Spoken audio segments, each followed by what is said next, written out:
आज की इस वीडियो में हम जानेंगे इन्वेस्टमेंट पे कौन कौन सी और कितना टैक्स लगता है। तो नमस्कार दोस्तों, मेरा नाम है कुलदीप सिंह। स्वागत है आपका मेरे यूट्यूब चैनल कुलदीप बिहारी पे। और आप अपने नॉलेज में जेकर लाना चाहते हैं तो इस चैनल को सब्सक्राइब करें और बेल आइकन भी जरूर दबा दें। तो वीडियो हम स्टार्ट करें उससे पहले बता दें, आज मैं वीडियो जो बना रहा हूँ वो सिर्फ इक्विटी इन्वेस्टमेंट पे जो टैक्स बताऊंगा। रियल एस्टेट के लिए मैं अलग वीडियो बनाऊंगा जो कि नेक्स्ट सैटरडे को आएगा, तो चैनल जरूर सब्सक्राइब कर लें।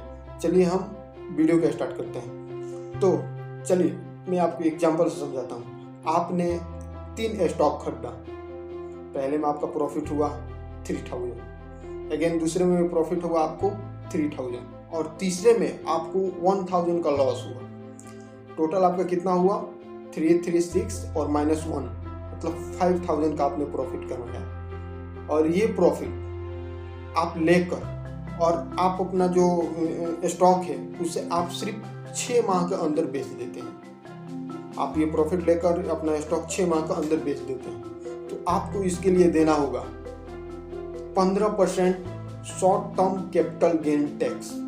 क्योंकि सरकार ने एक नियम बनाया है कि कोई भी इंसान अगर स्टॉक खरीदता है और 1 साल से उसे पहले बेचता है तो उस पर short term capital gain tax लगेगी, जो कि 15% रखा गया है।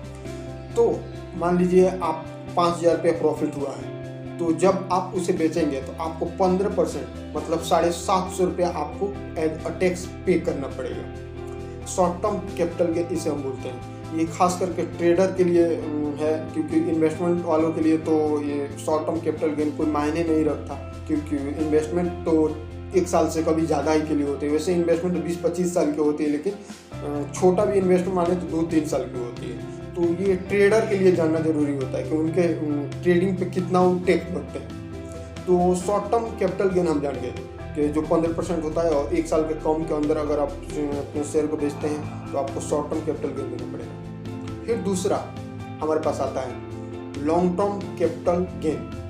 फिर हम इसी एग्जाम्पल को लेते हैं। आपको 5000 का प्रॉफिट हुआ है और आप अपना शेयर 1 साल 3 माह बाद बेचते हैं, या 1 साल के तुरंत बाद, जैसे 1 साल पूछता है उसके तुरंत बाद आप इसे बेचते हैं, तो आपको टैक्स देना होगा 0। क्योंकि लॉन्ग टर्म कैपिटल गेन में 2 प्रकार के टैक्स स्लैब रखा गया है, पहला 0 और दूसरा 10%।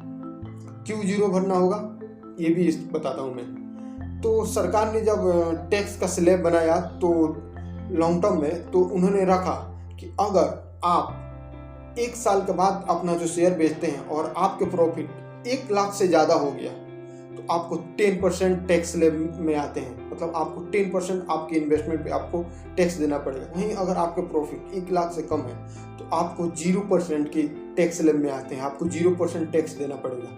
ये पहले 3 साल की थी कि 3 साल के बाद हम long term capital gain tax लगता था, लेकिन सरकार इसे कम करके अब 1 साल कर दी है। तो ये थी लॉन्ग टर्म कैपिटल गेन।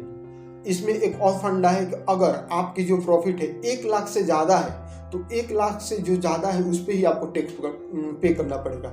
मान लीजिए आपकी जो प्रॉफिट वो 1.5 लाख रुपया है, 1 साल बाद अपना जो कितना का भी स्टॉक बेचते हैं उसमें आपको प्रॉफिट 1.5 लाख की है, तो आपको 1.5 लाख की 10% नहीं बल्कि 50,000 की 10% टैक्स 5000 ही भरना पड़ेगा, 5000 ही आपको टैक्स भरना पड़ेगा। तो ये भी लॉन्ग टर्म में स्टॉक को होल्ड करने का ये फायदा होता है।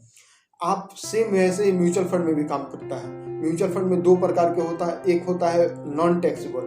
नॉन टैक्सेबल में क्या क्या आता है, आपको लॉन्ग टर्म रिटायरमेंट प्लान लिए हो या पेंशन प्लान लिए हो तो उसमें टैक्स बिल्कुल नहीं लगता। तो वो होता है 30 साल, 35 साल, 25 साल का, 25 साल से कम का नहीं होता है, तो उसमें टैक्स नहीं लगता है। लेकिन आप जब इक्विटी म्यूचुअल फंड खरीदते हैं तो आपको सेम ऐसे ही अगर 1 साल के अंदर अपना म्यूचुअल फंड बेचते हैं तो आपको अपने प्रॉफिट से 15% सरकार को शॉर्ट टर्म कैपिटल गेन देना पड़ेगा। और वहीं अगर आप 1 साल बाद अपना म्यूचुअल फंड बेचते हैं और आपकी जो 1 लाख से कम प्रॉफिट है तो आपको 0% टैक्स देना पड़ेगा, और 1 लाख से ज़्यादा है तो आपको 10% लॉन्ग टर्म कैपिटल गेन देना पड़ेगा। ये थी आज की वीडियो। ये वीडियो आपकी कैसी लगी कमेंट बॉक्स में बताइए। अच्छी लगी तो इस वीडियो को लाइक करिए, अपने दोस्तों के साथ शेयर करिए। ये वीडियो देखने के लिए आपके दिल से धन्यवाद।